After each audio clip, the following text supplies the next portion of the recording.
Welcome back friends. I am Sandeep Rai with you and you are watching our Facebook page and YouTube channel Tutor of English. আমরা রয়েছি sentence কনস্ট্রাকশনে। আগের দিন দেখেছি sentence কিভাবে construction করতে হয় ছোট ছোট সাবজেক্ট এবং ভার্বকে নিয়ে। আজকে তারই বেস ধরে আমরা চলবো। দেখো আমরা বোর্ডে লিখেছি দুটো ভার্ব, ডু ভার্ব এবং হ্যাভ ভার্ব। প্রথমে আমরা এই ডু ভার্ব এবং হ্যাভ ভার্ব এগুলোকে নিয়ে সাবজেক্টের সঙ্গে সেন্টেন্স তৈরি করব। দেখো আমি কি লিখেছি, ডু ভার্ব করা অর্থে আই ডু আমি করি, উই ডু আমরা করি, ইউ ডু তুমি বা তোমরা করো, হি অর সি ডাজ।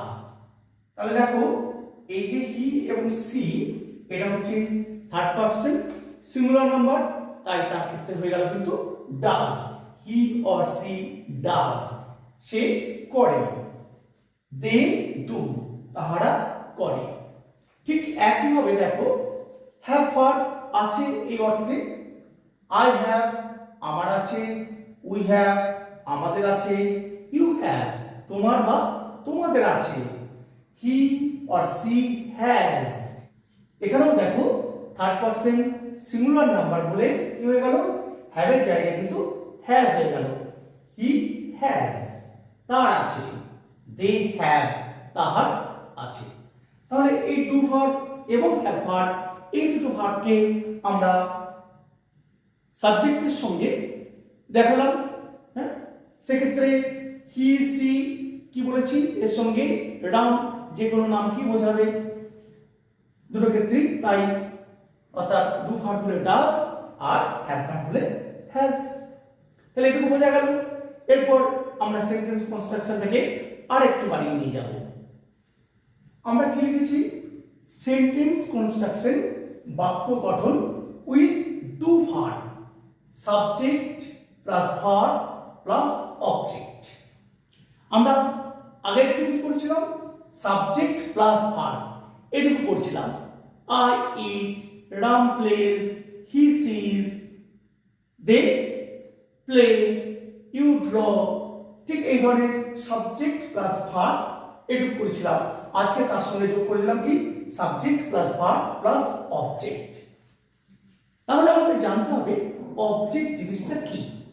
সাবজেক্ট আমরা কাকে বলে জেনেছি, ভার্ব কাকে বলে জেনেছি, তো অবজেক্ট কাকে বলে। দেখো আমি এখানে লিখেছি কি কাকে, এই দুটো শব্দ লিখেছি।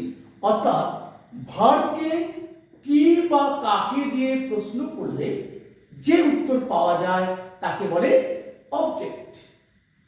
কি বললাম, ভার্বকে কি বা কাকে দিয়ে প্রশ্ন করলে যে উত্তর পাওয়া যায় তাকে বলে অবজেক্ট। অর্থাৎ আমরা কি করব, সাবজেক্ট করব, ভার্ব করব, তাকে কি বা কাকে দিয়ে প্রশ্ন করব, যেটা উত্তর পাবো সেটা অবজেক্ট, সেটা লিখে আমরা বাক্য গঠন করব। দেখো আমি এখানে শব্দগুলো লিখেছি, কি লিখেছি, আই। আই আমরা জানি কি, আই হচ্ছে সাবজেক্ট, তাই তো, এটা আমরা জানি। আই সাবজেক্ট, এস লিখলাম।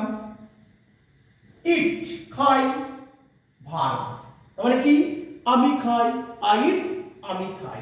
এবার প্রশ্ন করব কি খাই, খাই কি খাই, তো যা কিছু হতে পারে। I eat rice, I eat biryani, I eat mutton, I eat chicken, যা কিছু আমরা খাই সেটাকে আমরা বলতে পারি। তাহলে আমি এখানে লিখলাম আই ইট রাইস, আমি রাইস খাই। আই ইট রাইস, আমি ভাত খাই। বাংলাটা যদি লিখি তাহলে এরকম, আমি ভাত খাই, আমি ভাত খাই। তাহলে দেখো বাংলার সঙ্গে ইংরাজির এই ডিফারেন্সটা, বাংলাতে প্রথমে কি আসছে, সাবজেক্ট কর্তা, তারপরে কিন্তু কর্ম আসছে অবজেক্ট, তারপর ক্রিয়া। কিন্তু ইংরাজিতে কি, সাবজেক্ট তারপরে ভার্ব তারপরে অবজেক্ট। হয়ে গেল সাবজেক্ট ভার্ব অবজেক্ট। তাহলে এখানে রাইসটা কি হলো, রাইসটা হলো কিন্তু অবজেক্ট। অর্থাৎ কি খাই এই প্রশ্ন করলে আমরা কি উত্তর পাচ্ছি, রাইস, তাই রাইসটা হয়ে গেল অবজেক্ট। ঠিক একইভাবে রাম, রাম হলো কি সাবজেক্ট, প্লেস, ভার্ব। রাম খেলে, কি খেলে, ফুটবল, ফুটবল, রাম ফুটবল খেলে। তাহলে ফুটবলটা কি হয়ে গেল, ফুটবলটা হয়ে গেল অবজেক্ট। কি দিয়ে প্রশ্ন করলাম, কি খেলে, উত্তর হয়ে গেল ফুটবল। তাহলে রাম ফুটবল খেলে।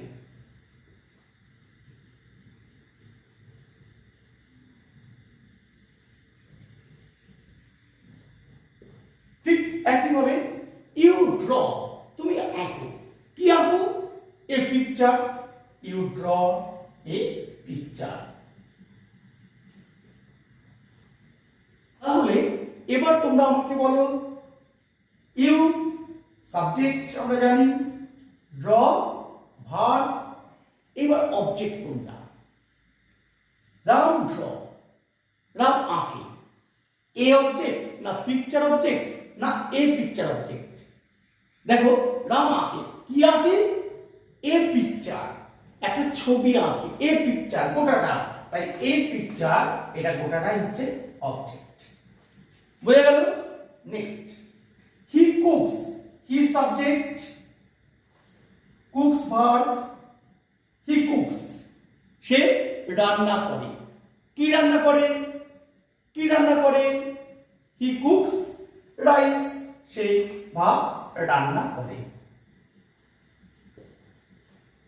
তারপরে we write, we subject, right verb, আমরা লিখি, কি লিখি, we write, we write English, আমরা ইংরেজি লিখি, উই রাইট ইংলিশ, আমরা ইংরেজি লিখি। তাহলে এখানে ইংলিশটা হয়ে গেল অবজেক্ট, বেস্ট অবজেক্ট। ঠিক আছে, তো এইভাবে আমরা সাবজেক্ট ভার্ব অবজেক্ট পেয়ে যাচ্ছি। আমরা সেন্টেন্স কনস্ট্রাকশন ঠিক এইভাবে এবার করব, সাবজেক্ট ভার্ব অবজেক্ট। আর অবজেক্ট কিভাবে পাবো, ভার্বকে কি বা কাকে দিয়ে প্রশ্ন করলে। ঠিক আছে, দেখে নাও, আমি আরো কিছু সেন্টেন্স এখানে লিখছি। আমি বোর্ডে সেন্টেন্সগুলোকে লিখেছি, দ্য বয় রিডস এ বুক। তাহলে আমরা জানি কি, দ্য বয় এটা সাবজেক্ট, রিডস হচ্ছে ভার্ব, আর ছেলেটি পড়ে, কি পড়ে প্রশ্ন করছি, কি পড়ে, এ বুক, তাহলে এ বুকটাকে কি বলা হচ্ছে, object. The boy reads a book, ছেলেটি একটি বই পড়ে। রহিম সাবজেক্ট, কিল্ড, হত্যা করেছিল বা মেরেছিল, রহিম মেরেছিল, কি মেরেছিল, এ স্নেক, একটা সাপ মেরেছিল, তাহলে এ স্নেক হচ্ছে অবজেক্ট। দ্য কাউ, গরুটি সাবজেক্ট, গরু, গিভস, গিফট মানে কি, দেওয়া, গরু দেয়, কি দেয় প্রশ্ন করছি, কি দিয়ে, কি দেয়, মিল্ক, মিল্ক হচ্ছে object. You subject, play, you play, verb, you play piano, তুমি পিয়ানো বাজাও, পিয়ানোটা object. He subject, drives verb, সে চালায়, কি চালায়, এ কার, একটা গাড়ি চালায়, এ কারটা হচ্ছে object. They subject, cut verb, তারা কাটে, কি কাটে, দ্য ট্রিজ, গাছগুলোকে, তারা গাছগুলোকে কাটে। তাহলে এইভাবে আমরা সাবজেক্ট ভার্ব অবজেক্ট পরপর ব্যবহার করে সেন্টেন্স তৈরি করতে পারবো। এবার তাহলে আমি তোমাদেরকে কিছু সেন্টেন্স দিই, তোমরা ঠিক এইভাবে সাবজেক্ট ভার্ব অবজেক্ট বসিয়ে সেন্টেন্সগুলোকে তৈরি করবে। আমাকে কিন্তু কমেন্ট বক্সে তোমরা তৈরি করে পাঠাবে এগুলোকে, তোমাদের এটা হোমওয়ার্ক থাকলো, অবশ্যই কিন্তু তৈরি করে কমেন্ট বক্সে লিখে পাঠাবে। ঠিক আছে, আমি দিচ্ছি। দেখো আমি বোর্ডে দেখো 8টা বাক্য লিখেছি বাংলাতে। কি লিখেছি? লোকটি ঘাস কাটে, ঘাস ইংরাজি গ্রাস, কাটা ইংরাজি কাট। সীতা রামায়ণ পড়ে, রামায়ণ রামায়ণা পড়া রিড। কবি কবিতা লেখে, কবিতা হচ্ছে পোয়েম, পোয়েট্রি, লেখা হচ্ছে রাইট। ছেলেগুলো ক্রিকেট খেলে, ছেলেগুলো দ্য বয়েজ ক্রিকেট, ক্রিকেট খেলা ইংরাজি প্লে, যেমন তোমরা সবাই। রামবাবু ফুল কেনেন, রামবাবু ফুল ইংরাজি ফ্লাওয়ার, কেনা ইংরাজি হচ্ছে buy, B U Y, buy মানে হচ্ছে কেনা। হরি মিষ্টি খায়, হরি মিষ্টি হচ্ছে sweet, S W double E T, sweet. খা ইংরাজি ইট, জানি। হরি মিষ্টি খায়। যদু ও মধু মাছ ধরে, যদু ও মধু মাছ ইংরাজি ফিশ, ধরে ইংরাজি হচ্ছে ক্যাচ, সিএটি সিএইচ। তাহারা টিভি দেখে, তাহারা দে, টিভি পড়াতে ক্যাপিটালে টি লিখবে, ফুলস্টপ দিয়ে ভি লিখবে। তাহারা টিভি দেখে ইংরেজি হচ্ছে সি, দেখা। ইংরেজিগুলো সব আমি বলে দিলাম, তোমাদের কাজ হচ্ছে এটাকে সাজিয়ে লেখা। কিভাবে লিখবে আগে বলে দিচ্ছি, সাবজেক্ট ভার্ব অবজেক্ট, ঠিক এই প্যাটার্নে। প্রথমে সাবজেক্ট দেবে, তারপর ভার্ব, তারপর অবজেক্ট। এইভাবে কিন্তু তোমরা এগুলোকে করবে, করে আমাকে কিন্তু কমেন্ট বক্সে অবশ্যই তোমরা কিন্তু পাঠাবে। তাহলে আমি বুঝতে পারবো যে তোমরা দেখছো, ফলো করছো। আমি তোমাদের রিপ্লাই পেলে অনেক অনেক খুশি হব। বারবার এটা বলছি, তোমরা যেন অবশ্যই কমেন্ট করবে। যারা নতুন দেখছো চ্যানেলটাকে অবশ্যই সাবস্ক্রাইব করবে, ফেসবুকে যারা দেখছো তারা অবশ্যই ফলো করবে আর লাইক করবে।